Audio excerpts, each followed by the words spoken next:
Merci pour ta bonne parole. Merci pour tout ce qui nous entoure.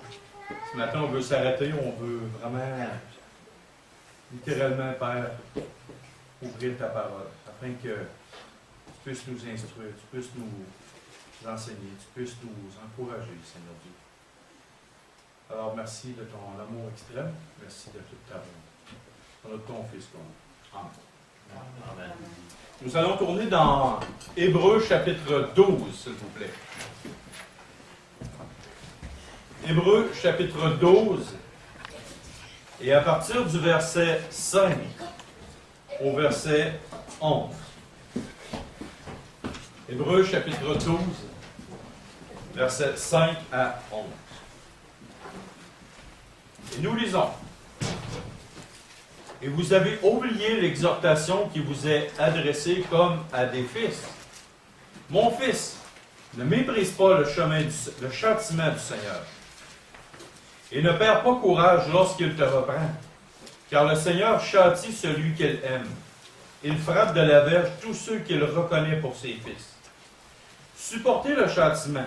C'est comme des fils que Dieu vous traite. Car quel est le fils qu'un père ne châtie pas? Mais si vous êtes exempts du châtiment, auquel tous ont part, vous êtes donc des enfants illégitimes, et non des fils. D'ailleurs, puisque nos pères, selon la chair, nous ont châtiés, et que nous les avons respectés, ne devons-nous pas, à bien plus forte raison, nous soumettre au Père des esprits, pour avoir la vie? Nos pères nous châtiaient pour peu de jours, comme ils le trouvaient bon. Mais Dieu nous châtie pour notre bien, afin que nous participions à sa sainteté. Il est vrai que tout châtiment semble d'abord un sujet de tristesse, et non de joie, mais il produit plus tard, pour ceux qui ont été ainsi exaucés, un fruit paisible de justice. Le titre du message ce matin, c'est « La correction de Dieu ». La correction de Dieu. Quand on regarde dans le monde d'aujourd'hui, personne n'est coupable. Tout le monde fait quelque chose. Personne n'est coupable. La justice ne punit pas les coupables. Les récompense pratiquement. Ne leur donne pas de sentence. Rien. Et ça semble correct. Ça semble que tout le monde passe comme ça.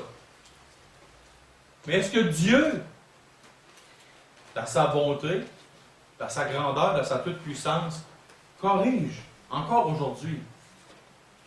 On entend souvent aujourd'hui, « Ah, faut pas que tu me juges, tu peux pas me rien dire, je veux pas... » Non.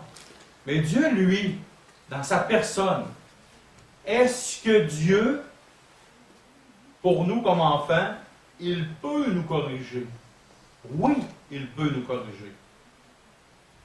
Parce que Dieu est méchant, parce que Dieu, ça y tente de nous faire mal? Non. Mais est-ce que Dieu nous corrige pour un but? Oui, Dieu nous corrige pour un but. La première des choses, le but suprême de Dieu à notre endroit, c'est quoi? On va tourner dans Romains chapitre 8, versets 28 à 29. Romains chapitre 8, versets 28 à 29. On va le voir, qu'est-ce que le but suprême de Dieu? Romains chapitre 8, versets 28 et 29.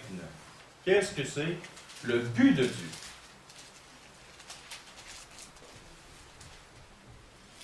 Nous savons du reste que toute chose concourt au bien de ceux qui aiment Dieu, de ceux qui sont appelés son dessein. Car ceux qu'il a connus d'avance, il les a aussi prédestinés à être semblables à l'image de son Fils, afin que son Fils soit le premier-né de beaucoup de frères. Deux termes là-dedans. Toute chose concourt au bien, y compris la correction de Dieu. Il y a beaucoup de choses qui concourent au bien de ceux qui sont appelés selon Dieu. Même la correction divine. Et le but ultime de Dieu, avec la correction, parce que matin c'est le sujet qu'on parle, c'est qu'on soit rendu à l'image, semblable à l'image de son Fils. Nous ne pourrons jamais être comme Christ à 100%. Il faudrait être comme Dieu. Mais le but ultime, c'est de rendre l'homme, la femme, le chrétien, semblable à qui? À Christ. Il faut toujours garder ça en mémoire. Ensuite, maintenant, on va voir 3 choses spécifiques qui concernent Dieu. La première, on va tourner dans Ézéchiel 37, 26. Nous allons voir des choses qui sont particulières à Dieu. La première des choses, dans Ésaïe, chapitre 37, verset 26. Ésaïe ou Ézéchiel? Ésaïe. Ésaïe, chapitre 37, et le verset 26.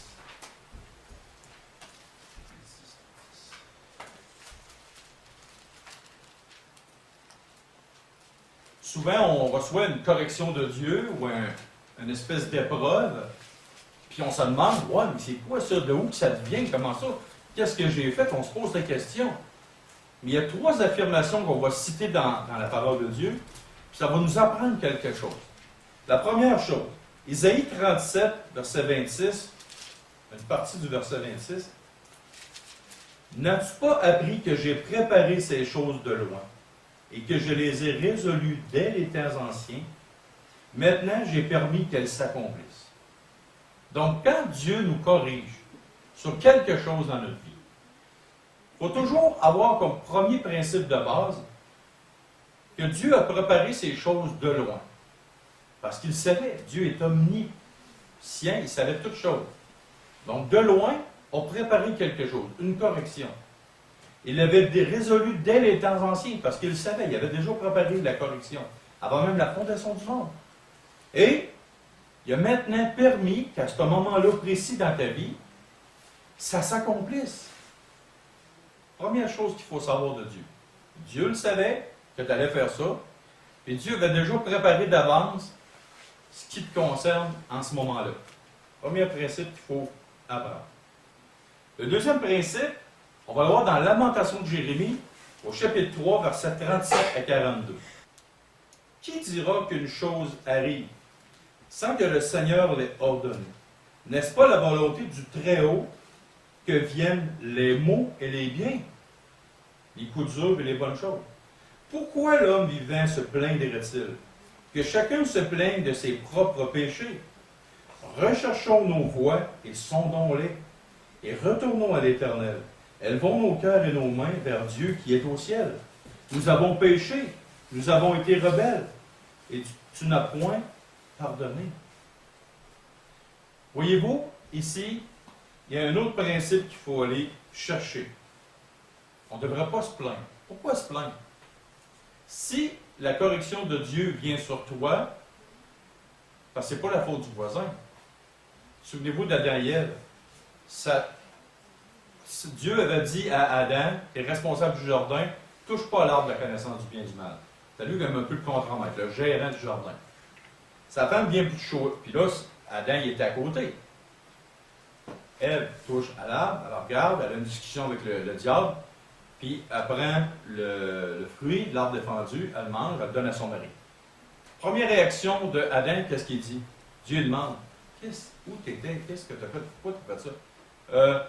C'est la femme que tu m'as donnée qui a fait la faute. La femme, elle s'en va d'abord, elle dit, c'est le serpent qui m'a séduit. S'il y avait eu un chien, un chat et un hamster, ça aurait été de la faute du chien, du chat et du hamster. Puis le pauvre petit hamster, il aurait mangé une volée. Voyez-vous? Aujourd'hui, on a toujours tendance à dire c'est de la faute à quelqu'un, c'est de la faute à une situation, c'est de la... Non, Dieu dit, regarde, arrête de te plaindre. Si je te corrige, c'est de ta faute. C'est de ta faute. Si un enfant met le feu dans un champ ou dans une maison ou n'importe quoi, l'enfant se dit c'est de la faute à ceux qui fabriquent les allumettes. Non, c'est le gars qui fabrique les allumettes, la compagnie, ils sont neutres. Ils fabriquent des allumettes pour allumer un bois de poêle, mais c'est pas eux autres qui ont craqué l'allumette pour que tu mettes le feu dans une maison. Fait que donc, ici, qu'est-ce que Dieu est en train de nous dire? Il dit, gars, que chacun se plaigne de ses propres péchés. Si ça arrive les mots, ok, bien, les mots, ben c'est de ta faute. Deuxième principe qu'il faut apprendre. Un autre principe, ça se trouve être dans Amos, chapitre 3, versets 6 et 7. Amos, ça dans les petits prophètes. Sonne-t-on de la trompette dans une ville sans que le peuple soit dans l'épouvante?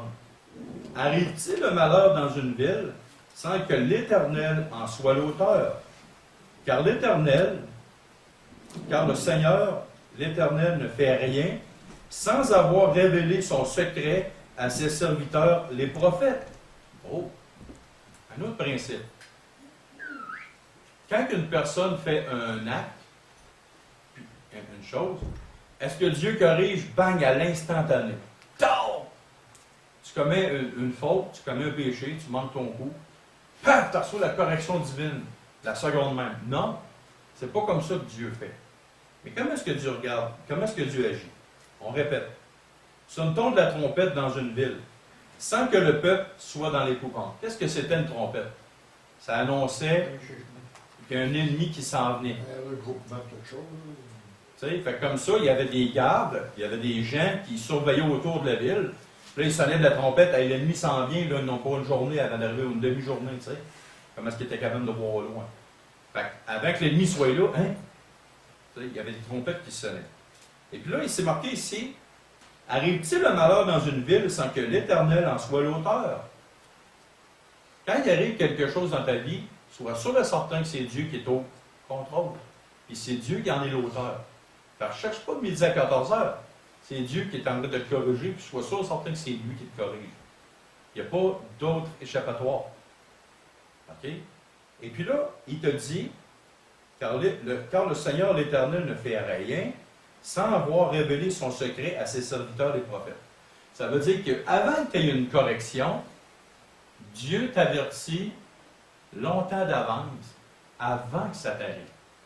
Mais la journée que ça l'arrive, tu ne peux pas accuser Dieu, je ne le savais pas. Comment ça?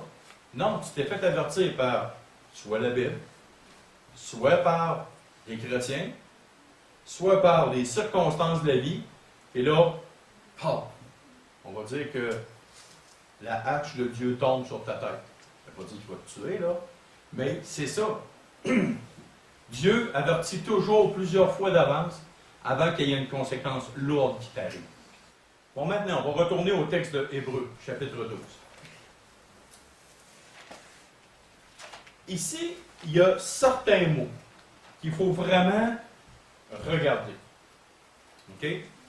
Quand il dit « Et vous avez oublié l'exhortation », une exhortation, c'est un encouragement à mieux faire ce que tu faisais là. Ou à dire, regarde, écoute, ça ne marche pas ce que tu fais, puis c'est important que tu changes. Mais là, c'est marqué, vous avez oublié l'exhortation. Ensuite de ça, il dit, mon fils, ne méprise pas le châtiment du Seigneur. Il y en a bien que quand, il y en a des gens que quand ils reçoivent une correction de Dieu, ils méprisent. Qu'est-ce que ça veut dire mépriser? Ça veut dire, je m'en fous, je veux rien savoir. Ils se révoltent littéralement contre Dieu. Ils méprisent Dieu, méprisent la correction. Ils agissent comme des petits-enfants. Tu sais, les petits-enfants, tu le corriges, là, il est fâché, il te regarde avec des gros yeux, puis il te dit, je t'aime plus. Combien de fois qu'on a entendu ça, les petits-enfants? T'es pas fin, je t'aime plus. Ils t'aiment au bout, pareil, mais ils t'aiment plus, tu sais. Ils méprisent la correction, la petite correction que tu fais. Mais il y en a qui font ça. Et là, c'est marqué aussi, ne perds pas courage lorsqu'il te reprend. Parce que des fois, Dieu, ça fait mal. Quand il corrige, là, ça fait mal, ça fait très mal. Mais il dit, perds pas courage. Il dit, au lieu de partir en peur, au lieu de mépriser Dieu, puis d'accuser Dieu, puis de le planter à les retours, attends, perds pas courage quand il te corrige. Quand tu es dans une situation X quelconque, perds pas courage. Il faut que tu te souviennes, au verset 6, car le Seigneur châtie celui qu'il aime. Il y a un verset dans les Proverbes qui dit que celui qui méprise la correction envers son enfant haït son enfant. La pire affaire que tu ne peux pas faire sur la terre, c'est de laisser ton enfant tout faire ce qu'il veut, comme il veut. La pire affaire que tu ne peux pas faire sur terre, c'est de dire oui à ton enfant, à tout, même ce qu'il fait quand il fait le mal et qu'il ne fait pas bien, et c'est de le laisser aller comme il veut. Tu ne l'aimes pas, tu l'haïs, tu veux son malheur pour plus tard.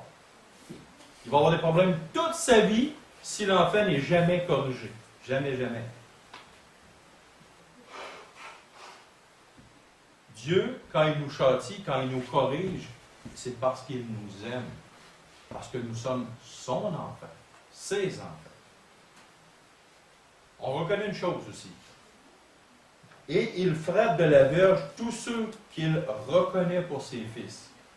Si en tant que chrétien, puis là c'est une question fondamentale, si en tant que chrétien vous n'êtes jamais, vous vous dites chrétien, vous allez dans une assemblée chrétienne et vous n'êtes jamais corrigé, et il n'arrive jamais d'épreuve, il n'arrive jamais de correction de Dieu, tout va bien dans le meilleur des mondes pendant toute votre vie, dites-vous une chose, vous n'êtes pas un chrétien. Vous n'êtes pas un chrétien? On va le voir dans le texte, un petit peu plus loin. C'est marqué ici, au verset 7. Supportez le châtiment. Il faut supporter pendant un temps la correction de Dieu. Parce qu'on a des choses à apprendre. Littéralement, on a des choses à apprendre. C'est comme des fils que Dieu vous traite. Car quel est le fils qu'un père ne châtie pas? Mais si vous êtes exempt du châtiment auquel tous ont part, vous êtes donc des enfants illégitimes et non des fils. C'est ça que je disais tantôt. Si vous n'êtes pas corrigé par Dieu, jamais, dans rien, vous n'êtes pas son enfant. C'est ça que la Bible dit littéralement. Parce que, quel enfant, connaissez-vous un enfant parfait à part de l'enfant Jésus? D'ailleurs, c'est une des causes pourquoi les frères et les sœurs de Jésus n'aimaient pas beaucoup Jésus. C'était l'enfant parfait. Il manquait jamais son coup, il ne faisait jamais corriger par son père et sa mère. Puis même à 12 ans, il instruisait son père et sa mère. Il a parlé un peu avec son père et sa mère. Voyez-vous, c'était l'enfant parfait. Mais quel enfant s'est pas fait corriger? Moi, je n'ai jamais eu de correction par ma mère. C'est impossible. Impossible, ça se peut pas. J'ai eu des corrections. Ça paraît pas, tu sais. On est sorti pas pire. Mais dis-toi une chose, si je demanderais à n'importe quel enfant, rendu adulte aujourd'hui, tu n'as jamais eu de correction? Brice, toi, tu n'as jamais eu de correction de ton père? Non. Je te connais un petit peu pour dire que c'est pas vrai. Mais dis-vous une chose, si moi, je m'en vais dans le chemin, et puis il y a un jeune qui fait très mal, je peux lui parler peut-être un peu, peut-être, mais est-ce que je vais corriger cet enfant-là? Pourquoi? Je ne suis pas son père. Je ne suis pas son père. Dieu, c'est la même chose. Il corrige ses enfants parce qu'il les aime. Voilà la plus belle exemple. Dans la rue, tu ne corriges pas l'enfant d'un autre, parce que, un, tu vas avoir des problèmes avec les parents. Deux, c'est parce que tu vas avoir des problèmes avec la justice. Puis trois, littéralement, c'est pas ton enfant. J'ai pas d'affaire à corriger les enfants d'un couple chrétien à l'Assemblée. Je peux leur parler un petit peu. J'ai pas d'affaire à donner soit une tape sur les fesses, ou soit à les mettre dans le coin, soit à les mettre dans sa chambre. Ça ne se fait pas. J'ai pas d'affaire. C'est pas moi qui éduque les enfants des autres. C'est les parents qu'il faut qu'ils éduquent les enfants.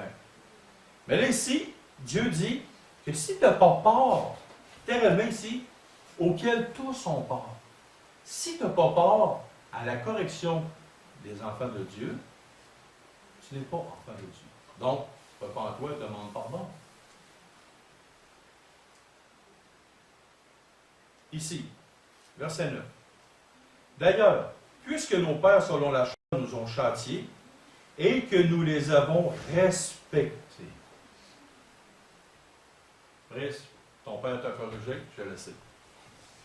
Mais tu as toujours manqué de respect à ton père. Non. Hein.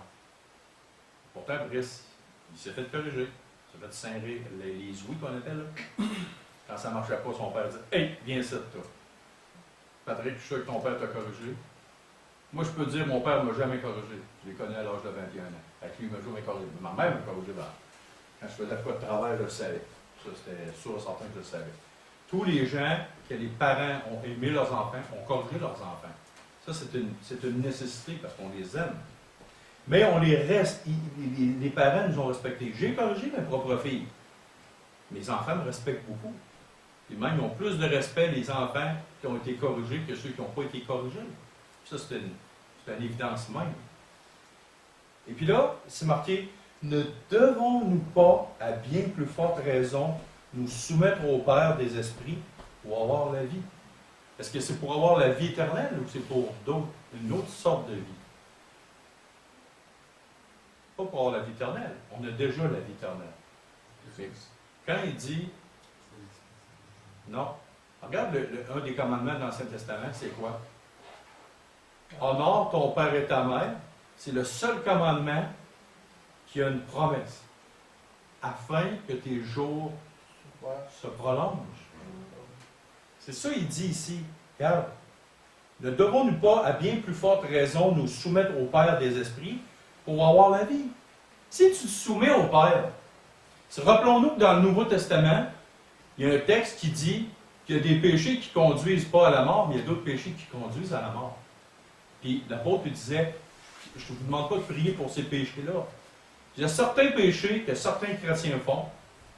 C'est le coup près de Dieu qui descend. Bam! 40, 41 ans, le chrétien meurt d'une crise cardiaque instantanée comme ça. Pourquoi? Puis là, on a tendance à dire, ouais, mais pourquoi?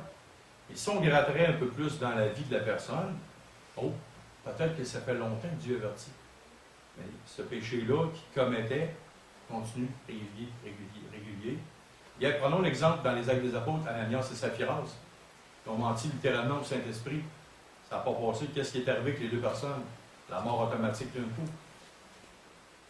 Pourtant, Dieu avait averti son peuple au travers.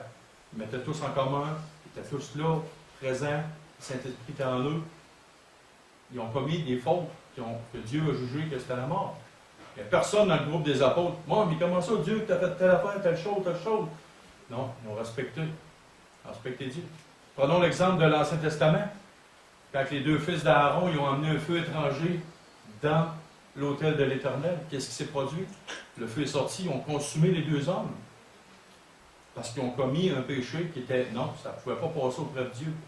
Pourtant, Dieu les avait avertis très sévèrement. Très sévèrement. De rien amener le feu étranger, de faire comme il faut, exactement comme Dieu l'avait dit. Dieu avertit les gens au préalable. Si on l'a dit, c'est un des trois principes tantôt qu'on a vu. Dieu avertit toujours au préalable. Donc, pour avoir la vie, pour prolonger ses jours, s'éloigner de toute forme de mal, d'obéir au Père, de supporter. Moi-même, pour ma propre part, j'ai été corrigé par Dieu plusieurs fois. Mais quand je recevais une correction de Dieu, jamais, je maudissais Dieu, je le méprisais. Mais je disais, Seigneur, qu'est-ce que tu veux m'apprendre? OK? Là, j'ai perdu le 2 tiers de mon poumon droit par une opération. Et j'ai tout perdu ma capacité respiratoire à 40%. Il me reste environ 55-60% de capacité respiratoire. C'est une écharpe dans ma chair. Mais il y avait un péché dans ma vie qui traînait. Dieu m'avertissait, je ne voulais pas l'entendre. Dieu m'avait révélé, Dieu m'avait parlé, Dieu m'avait averti. À un moment donné, qu'est-ce qui est arrivé? Tout, fini. Je vais m'organiser par une façon ou une autre, de te faire comprendre que c'est pas bien ce que tu fais. Dans la marche que tu suis, je veux te détourner de ça. Parce que mon but suprême, c'est de te rendre pareil comme mon fils Jésus. Puis Jésus n'est pas comme ça. Donc toi, il ne faut pas que tu sois comme ça. Il faut que tu changes. Donc tu vas te montrer.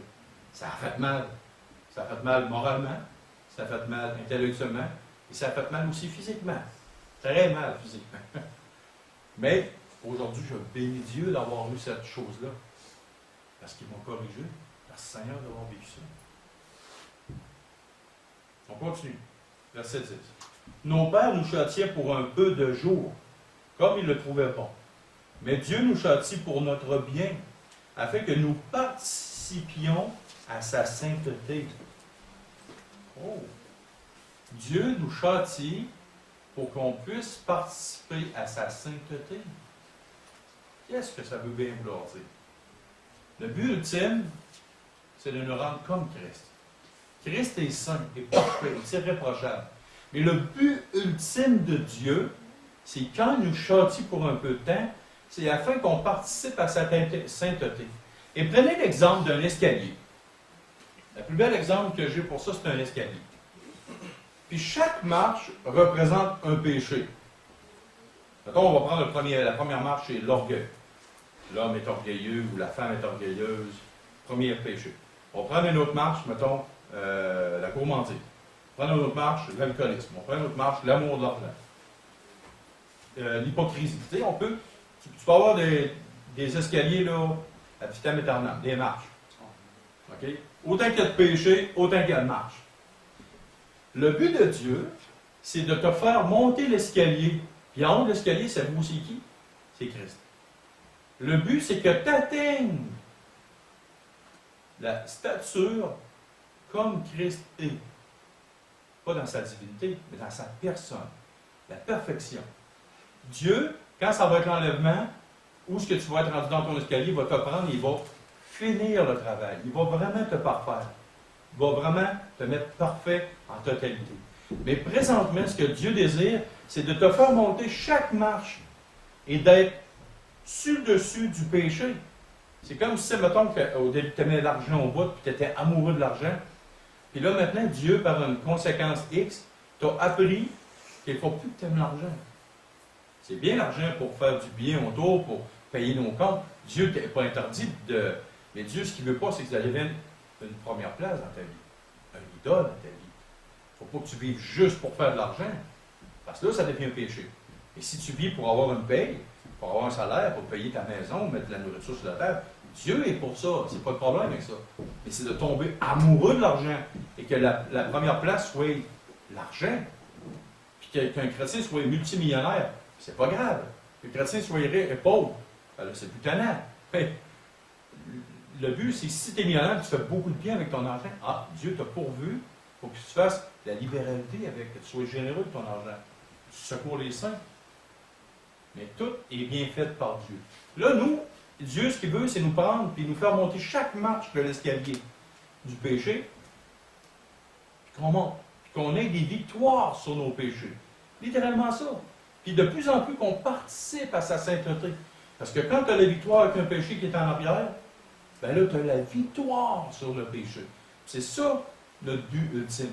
Le but ultime de l'être humain sur Terre, c'est pas de faire de l'argent, d'avoir 1 million d'enfants, j'espère pas, toutes les plus belles femmes du monde, d'avoir le gros char, d'en avoir 15 des autos, d'avoir 25 maisons.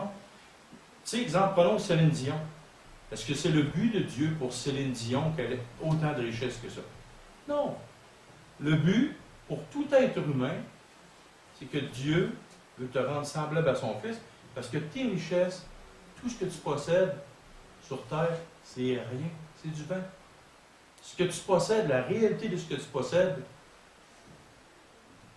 est où ton Père est, dans l'éternité avec lui. Si tu pars, tu t'en vas dans un autre pays. Par exemple, Brice, quand tu es arrivé au Canada, ce que tu avais était chez vous, dans ton pays. Ici, tu es arrivé, tu n'avais rien. Tu avais ton linge sur le dos, un petit peu de bagarre, puis tu avais tout. Quand on va se promener en voyage aux États-Unis, ou qu'on va en Europe, on est des visiteurs. On a notre linge sur le dos, on n'a rien. Donc, voyez-vous, c'est nos choses que nous possédons sont dans notre pays. Mais nous autres, notre cité céleste, ça le dit, est au ciel, est auprès de Dieu. Elle n'est pas ici sur terre. Donc, le but ultime, c'est qu'on marche dans la sainteté de plus en plus, puis qu'on aille vers le Seigneur. C'est ça le but ultime de Dieu. Que tu sois dans une grosse, une moyenne, une petite assemblée, que tu n'aies pas beaucoup d'argent ou que tu sois riche à craquer. Le but ultime de Dieu pour tous les enfants de Dieu, c'est le même.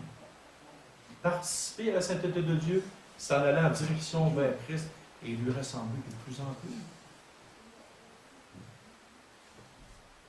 Verset 11. Il est vrai que tout châtiment semble d'abord un sujet de tristesse et non de joie, mais il produit plus tard, pour ceux qui ont été ainsi exercés, un fruit paisible de justice. J'ai jamais vu un enfant, quand il reçoit une tape sur les fesses, ou qu'il se fait mettre dans un coin, ou qu'il y a une conséquence, un ado se faire enlever son ordinateur, faire « Ah, merci, père, c'est vraiment enfin que tu me corriges, que tu me donnes une tape sur les fesses, ou que tu m'enlèves mon ordinateur, parce que je n'ai pas fait mes devoirs. » L'enfant te dit « Ah, merci, il se met à genoux, puis il dit « Continue, j'aime tellement ça quand tu me corriges. » Non! Il n'y a pas un enfant sur terre qui fait ça. Pas un enfant. Et plus tard, l'enfant grandit, comme moi une fois, puis moi et Suzy, on était ensemble, puis on était à table. Puis Jessica, un jour, notre plus vieille, elle nous a dit « Hey, Pam, merci beaucoup de nous avoir corrigés, de m'avoir montré des choses, de nous avoir appris de m'avoir interdit ces choses-là. L'enfant elle-même, lui-même, l'enfant, reconnaît que plus tard, c'est « Wow! » Puis aujourd'hui, je regarde ma plus vieille fille, et même ma plus jeune, je regarde mes deux filles, nous les avons corrigées. Il y a des gens qui nous ont dit « James, si tu fais ça, tu vas perdre tes filles. » Mais je dis tout haut, tout fort, après presque 19 ans qu'on a des enfants dans nos vies, que les avoir corrigés, ça a été un fruit extraordinaire pour eux autres, ça a été quelque chose de « Wow! » Tu sais, et on les a corrigés parce qu'on les aimait. On les a châtiés pour un peu de temps parce qu'on les aimait profondément. Ça a été dur. Ça a été rare pour un cœur. C'est pas le fun pour un père ou pour une mère de corriger son enfant. C'est loin d'être le fun. C'est pas agréable, là. On avait bien mieux de jamais avoir passé par là. Mais parce qu'on les aime, puis on sait le bien que ça va leur faire, on n'a pas le choix. Mais Dieu, c'est la même chose. Parce qu'il nous aime extraordinairement beaucoup, que Dieu nous corrige, Dieu nous châtie. Il ne nous châtie pas pour nous écraser, pour nous faire mal. Ce n'est pas un Dieu despote puis un Dieu malade mental qu'on a. On a un Dieu d'amour. Mais aimer signifie aussi corriger, reprendre, instruire, remettre à sa place, remettre les pendules à l'heure. C'est ça que ça veut dire. On va le voir, certains passages dans la parole de Dieu qui nous parlent de la correction, et aussi certains passages qui nous montrent pourquoi Dieu corrige. Oui, on a vu ces raisons-là. On va le voir un petit peu plus loin en profondeur. Qu'est-ce qu'on doit apprendre dans la correction de Dieu? Qu'est-ce qu'on doit apprendre? La première des choses, on va tourner dans 1 Corinthiens chapitre 11, versets 30 à 32. On va aller voir la première chose qu'on a à apprendre. Il y a au moins 4 points, et même plus, mais pour ce matin, vu qu'on n'a pas tout le temps désiré, on va apprendre au moins 4 points essentiels. Pourquoi Dieu nous corrige? Qu'est-ce qu'on a à apprendre là-dedans? 1 Corinthiens chapitre 11, versets 30 à 32. C'est pour cela qu'il y a parmi vous beaucoup d'infirmes et de malades, et qu'un grand nombre sont morts. Si nous nous jugions nous-mêmes, nous ne serions pas jugés. Mais quand nous sommes jugés, nous sommes châtiés par le Seigneur, afin que nous ne soyons pas condamnés avec le monde. Oh! La première chose qu'on a à apprendre, c'est de nous juger nous-mêmes avant que la correction arrive. Se juger soi-même, dire, OK, je m'arrête à la lumière de la parole de Dieu et à la lumière de ce que les gens me disent dans ma vie, qu'est-ce que j'ai à corriger? Qu'est-ce que j'ai à corriger dans ma vie quand ma femme me parle, quand mon mari me parle, quand mon frère ou ma soeur dans le Seigneur me parle, quand la parole de Dieu me parle, quand les circonstances, exemple, mettons, prenons une circonstance, je veux faire quelque chose, il y a toujours des bâtons dans les roues, tout le temps, tout le temps, tout le temps, je n'arrive jamais au bout de ce que je veux faire. Peut-être que Dieu, par les circonstances, te dit non, mais si tu t'entêtes, je vais te le donner. Tu vas avoir des conséquences. Fait que se juger soi-même, ça veut dire s'analyser. Juger, c'est pas te condamner. Juger, ça veut dire analyser. Analyse ta vie, analyse ton cœur, tes motifs. Après ça, tu vas voir si, selon Dieu, ça a du bon sens. Ben, oui. Mais normalement, on s'auto-condamne en voyant notre péché. Oui. On va s'auto-condamner de non. C'est ça. Oui, c'est vrai. À un moment donné, si tu arrives à la conclusion de dire ouais. On le sait. Ah oui, on le sait, souvent on le sait. Mais des fois, on ne le voit pas. C'est après coup qu'on le voit. Ouais. C'est quand tu reçois la tape sur les fesses, tu le vois. Ah! C'est là qu'on doit se condamner, je crois. C'est ça, vraiment ça. Donc, la première chose qu'on a à apprendre, avant que ça arrive, s'auto-examiner soi-même, se juger soi-même. Regardez tout, les circonstances, les chrétiens, ce qu'ils disent, de notre assemblée, même d'ailleurs, il y a la parole de Dieu. Puis après ça, vous allez avoir pas mal un beau tableau, brosser un beau tableau de ce qui se passe. OK? Maintenant, une autre chose qu'on doit apprendre. Pourquoi Dieu corrige? Dans 2 Corinthiens chapitre 12, versets 7 à 10. Et pour que je ne sois pas enflé d'orgueil, à cause de l'excellence de ces révélations, Il m'a été mis une écharde dans la chair, un ange de Satan pour me souffleter et m'empêcher de m'enorgueillir. 3 fois j'ai prié le Seigneur de l'éloigner de moi, et il m'a dit, ma grâce te suffit, car ma puissance s'accomplit dans la faiblesse. Je me glorifierai donc bien plus volontiers de mes faiblesses, afin que la puissance de Christ repose sur moi.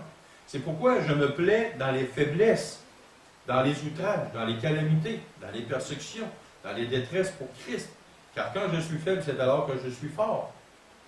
Le but de ça ici, c'est que des fois, Dieu, par prévention, avant qu'il arrive d'autres choses de pire, Dieu permet des choses dans ta vie. Parce que tu es en train de t'enligner sur une voie. Paul, il dit, garde, il dit, afin que je ne puisse pas m'enorgueillir, Dieu m'a fait arriver une écharpe dans la chair. Et cette écharpe dans la chair-là, elle va être tout le long de la vie de l'apôtre Paul. Donc, par prévention, imaginez-vous 30 secondes, comment Paul aurait pu avoir de l'orgueil dans sa vie. C'est un homme qui a monté, puis qui a vu ce qui se passait au ciel, puis qui est revenu sur terre. Imaginez-vous 30 secondes, tout l'orgueil que cet homme-là aurait pu avoir. Mais Dieu a dit, OK, je vais te montrer ça, mais pour pas que tu t'enorgueillisses, puis pour que tu sois vraiment efficace pour mon œuvre, je vais mettre de quoi dans ta chair qui va littéralement t'handicaper physiquement. Une écharpe dans sa chair. Présentement, je vis une écharpe dans ma chair, moi aussi. Il manque 40% de ma capacité respiratoire. Je vous dis que c'est pas trop drôle. OK? C'est pour ça d'ailleurs que j'ai une bedaine. J'ai de la misère à faire du sport. Je fais attention. Mais j'ai une écharpe dans ma chair. J'ai de la misère à respirer. J'ai beaucoup de misère. Si tu me demandes de faire de la course ou monter vite d'un escalier, je suis bloqué. Tu me demandes de déménager et d'avoir beaucoup de cardio, je suis bloqué. J'ai une écharpe dans ma chair. Et elle va être toute ma vie. L'apôtre Paul, c'est la même chose. L'apôtre Paul, c'est la même chose. Fait que des fois, par prévention, Dieu t'arrête là pour pas que dans le futur, ça soit pire pour toi. Une autre chose maintenant. On va tourner dans Job, chapitre 42, versets 1 à 6.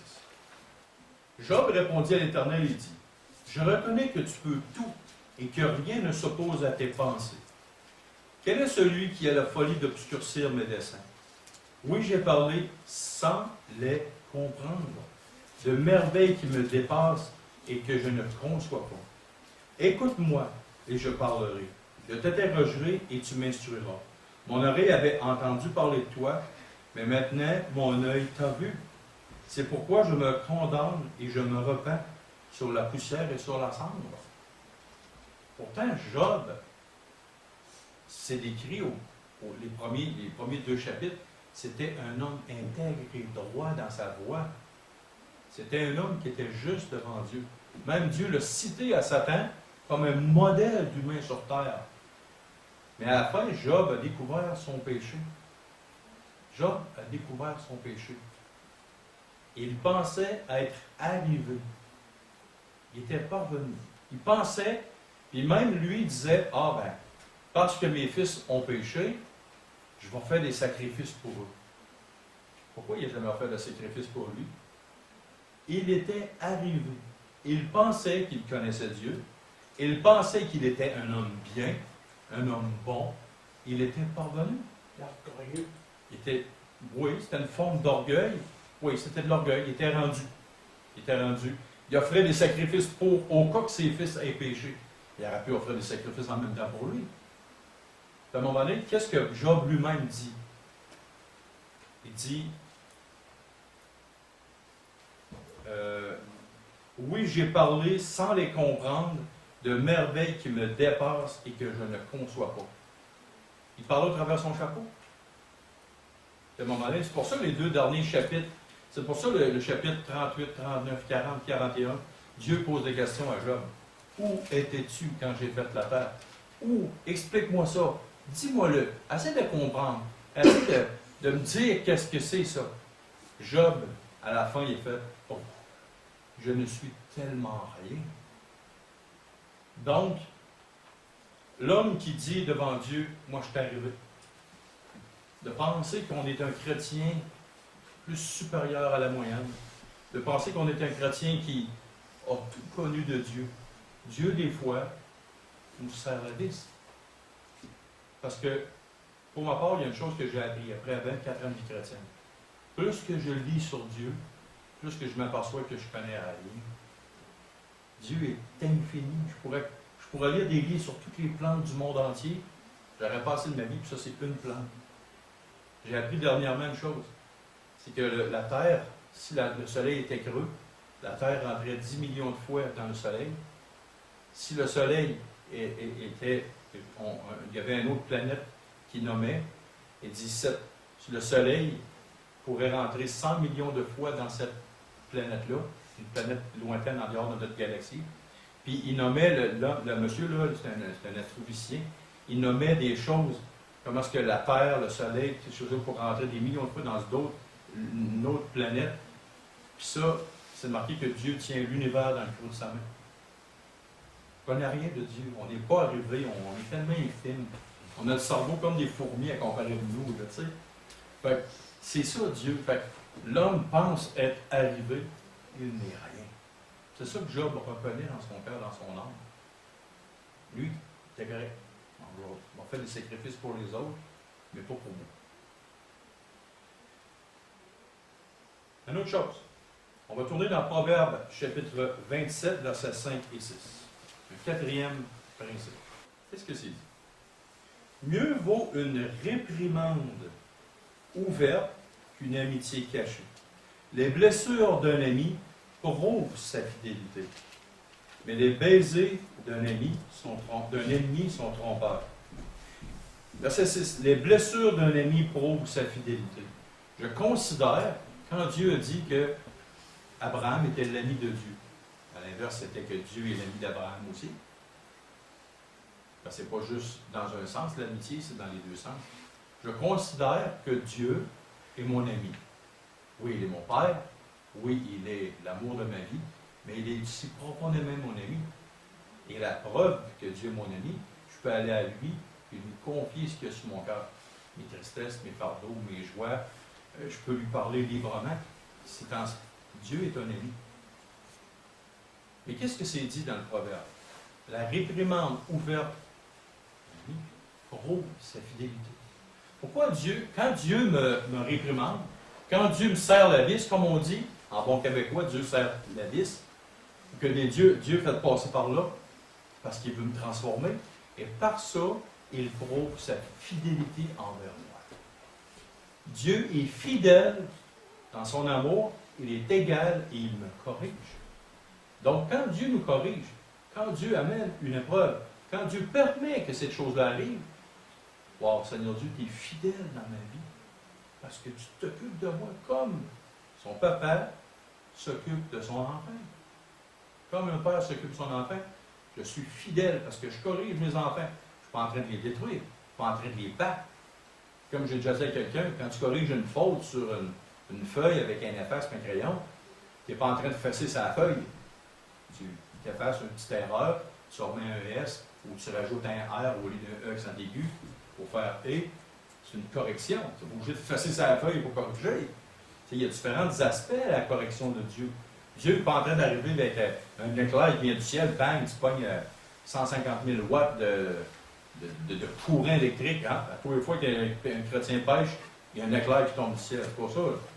C'est pas la correction est raide, d'autres fois elle est plus douce. Ça prend plus de temps un peu. Puis, il y a un autre principe que j'ai appris. Plus vite tu vas te soumettre au Père, moins que la correction va être sévère. Plus vite tu vas te soumettre, plus vite tu vas dire, Papa, Seigneur Dieu, c'est vrai, j'ai manqué là, je te demande pardon. Oups, ok, c'est beau. Mais si tu t'entêtes, je pose une question au seul père de famille qui a des jeunes enfants. Reste. Je te pose une question. Si ta jeune fille, tu l'avertis une fois, tu lui donnes une correction. Puis elle refait encore la même affaire, puis elle te regarde, puis elle te défie tout le temps, puis tout le temps. Est-ce que la correction va être de plus en plus sévère? Ça va monter en grade, hein? Puis tu vas dire, tu ne m'auras pas, tu vas te soumettre. Mais pensez-vous que Dieu, c'est la même chose? On a été créés à l'image et à la ressemblance de Dieu. Quelquefois, mes filles m'ont plus tête.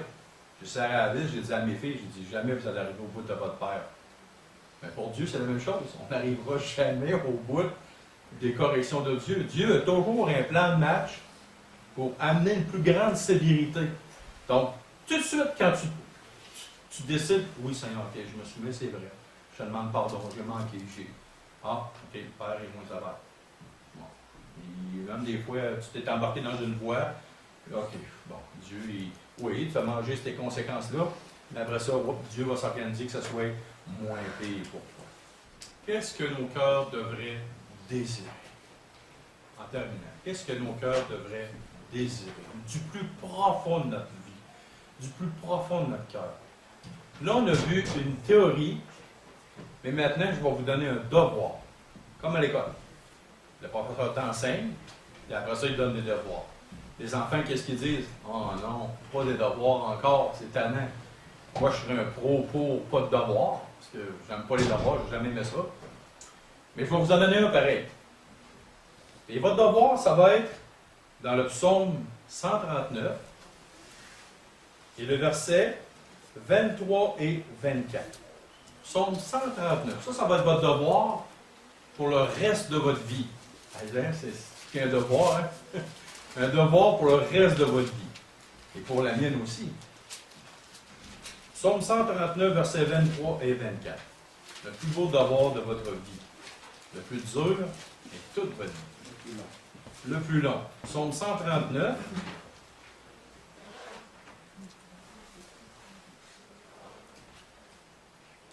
On tourne ensemble. Et le verset 23 et 24. Qu'est-ce que ça dit? Sonde-moi, ô Dieu, et connais mon cœur. Éprouve-moi et connais mes pensées. Regarde si je suis sur une mauvaise voie et conduis-moi sur la voie de l'éternité. Ça, c'est tout qu'un challenge, ça. Ça, c'est tout qu'un devoir. Autoriser à Dieu, donner la pleine autorité à Dieu dans ma vie, puis tu dis à Dieu, sonde-moi. Ça veut dire quoi? Quand on dit Dieu sonde-moi, là, c'est de littéralement de donner la permission à Dieu de rentrer dans le fin fond de ma vie puis de me dire ce qui ne va pas. De dire à Dieu, Seigneur Dieu, qu'est-ce qui ne va pas? Lâcher littéralement le volant de ma vie. Parce que, imaginons que vous avez un trousseau de clés. Tu sais, les vieilles clés dans le temps, dans les films qu'on voit, là, des vieilles clés là, que ça ouvrait des cellules de porte de maison, des cellules de prison. Bon, imaginez-vous que vous avez un grand trousseau de clés. Chaque clé est une mauvaise action ou un péché dans votre vie. L'orgueil, il y a l'amour de l'argent aussi, il y a ça. Et là, à chaque fois que tu demandes à Dieu de te sonder, il faut que tu lui laisses une clé. Là, Dieu, il prend toutes les clés, un après l'autre. Mais, ça vaut quoi? Tant ce longtemps qu'il y a une clé qui est encore dans votre main, est-ce que Dieu peut partir avec le trousseau? Non. Non. Si vous tenez une clé, mais si vous dites à Dieu, sonde-moi, ô Dieu, et connais mon cœur. Ah là, c'est loin, ça. C'est toutes les profondeurs du cœur humain, de notre cœur. Et là, on ne parle pas des autres. Là, les autres n'ont pas rapport, la vie des autres n'a pas rapport. C'est une intimité profonde avec Dieu que vous avez dans votre chambre, dans la noirceur, peut-être dans le jour aussi, là. Mais une intimité profonde, puis de dire à Dieu, Seigneur Dieu, sonde-moi, connais mon cœur, rentre dans ma vie, éprouve-moi.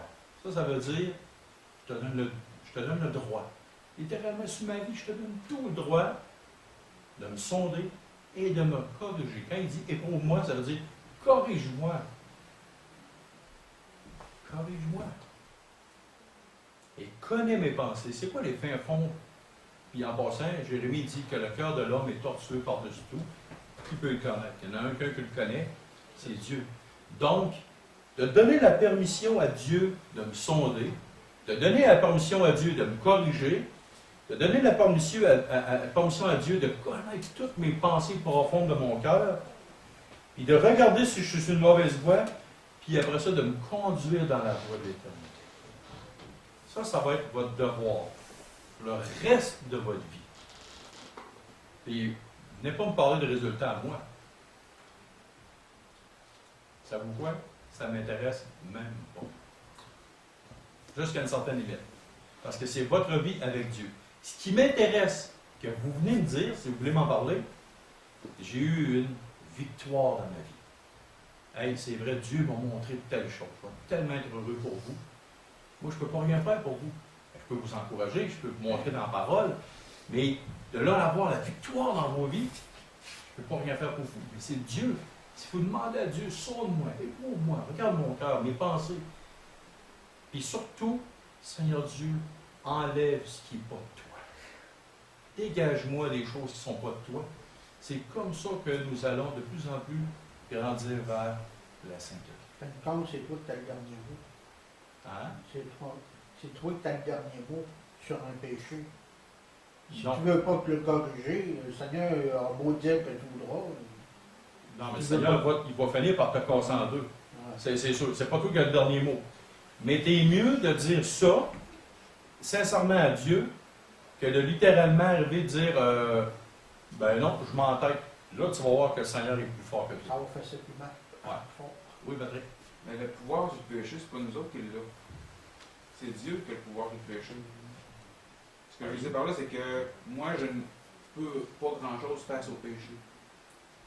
C'est quand je lui remets mon péché dans les mains, c'est que là, il s'en occupe de mon péché. C'est comme, mettons, la victoire, ça cigarette. Ça appartient au Seigneur. C'est pas ma victoire. C'est ça. Moi, tout seul, je me sentais pas capable. C'est En ça. le mettant dans les mains, j'ai réussi. Ben, c'est ça. T'as-tu eu une victoire là-dessus? Oui. Gloire à Dieu. Merci Seigneur. Ça fait longtemps que je suis plus pour toi là-dessus. Ben oui. Puis tu as eu une victoire là-dessus, ces choses-là. Puis regarde, tu as demandé au Seigneur de te sonder. Tu allais laisser entre les mains. Mais ça, mettons, Dieu t'aurait laissé aller. Ça aurait été pas quoi? réussi. Ça n'aurait pas réussi, puis ça aurait été quoi la conséquence physiquement? C'est sûr qu'on sait tout un peu. On sait tout un peu ce qui allait arriver. Donc, merci. Wow, merci Seigneur, tu sais, de la victoire que tu as eue. Ben, moi, c'est ça, que C'est ça. je me souviens surtout. C'est que j'ai pas forcé, moi, personnellement. C'était vraiment lui. C'est ça. Quand ça faisait, ben, C'est ça. Tu vois-tu? Tu as permis à Dieu de te sonder, de regarder ton cœur. Tu avais un combat, une lutte. Et Dieu, ben, il t'a averti, il t'a montré, soit par les annonces de TV, soit les résultats des personnes en jeu que tu voyais. Toutes sortes de circonstances, de choses. Il t'a averti par la parole, il t'a montré plein de choses. Tu t'es laissé corriger, regarde. Tout ce que je viens de vous dire un matin, là, tu as un exemple vivant de ce que je viens de vous dire. j'ai encore d'autres étapes à franchir. Ouais, c'est ça, c'est un escalier. Tu sais, quand je parlais d'escalier, là, on a tout un escalier dans notre vie. Tu sais, on a tous les péchés sont là, en dessous des marques. Puis on monte un escalier, une marche. C'est l'escalier de la vie. Oui, c'est ça, c'est tellement ça. Mais c'est l'escalier vers la sainteté. Puis ça dure toute la vie. C'est ça. C'est pour ça que j'ai hâte que l'enlèvement arrive, parce qu'il n'y aura plus après ça d'escalier, ça va être le plat total. Ça manque tout le temps. Perfection, c'est ça. Fait qu'on Si on va encore- prier là-dessus, puis après ça, on va faire les offres. James, Oui. moi, ce que je trouve trouve le fun, ton message, parce que moi aussi, je me suis rendu compte dans ma vie qu'il y a des affaires, des fois, pris pour quelque chose qui semble être une tellement bonne idée, mais c'est difficile, ça échoue, ça marche pas. Puis tout le monde me dit que c'est la volonté de Dieu, mais je me suis rendu compte, je me rends compte par après à chaque fois que non, c'était pas la volonté de Dieu, c'était pas ça qu'il voulait que je fasse, puis ça m'aurait attiré de très gros ennuis. C'est une façon de t'avertir, mais si je m'entête, c'est comme tu dis, tu vas l'avoir, puis il va les avoir, les ennuis, puis il va souffrir. C'est ça. C'est mieux d'être... parce que le diable utilise pas mal de monde de bonne réputation pour nous faire croire que c'est pas ça que Dieu a dit, comme Adam et Ève à propos du fruit défendu. Fait qu'on va prier là-dessus pour les enfants. Seigneur Dieu Père, merci beaucoup ce matin parce que ta parole, encore une fois, nous vivifie, nous corrige, nous amène à voir une nouvelle optique de vue, une nouvelle façon de voir les choses qui t'appartiennent. Merci Père de nous enseigner. Merci de ton Esprit Saint nous a donné ta parole qui vraiment nous amène à voir l'essentiel dans nos vies. Un des aspects essentiels de nos vies, c'est une sainteté pratico-pratique dans nos vies pour ta gloire, Père. Aussi, je veux te prier pour un autre sujet, une autre ordre d'idée, pour nos offrandes. Je te demande, Père, de pouvoir mettre ta main bénissante sur nos offrandes, afin de pouvoir voir ton œuvre grandir, de faire du bien, littéralement du bien. Parce que ta parole nous rappelle que c'est une collecte en faveur des saints, en faveur des chrétiens. Premièrement, que ton offrande doit être donnée. Alors, bon Père dans le ciel, merci beaucoup pour ton œuvre grandiose. Merci parce qu'on peut participer selon notre capacité à ton œuvre. Alors, bénis toute chose qui vient de ta main. Mets ta main bénissante sur ce que nous faisons, sur ce que nous devons faire et sur ce que nous allons faire. Alors, Père, merci pour ces offrandes. Bénis-les en abondance. Amen. Amen. Amen.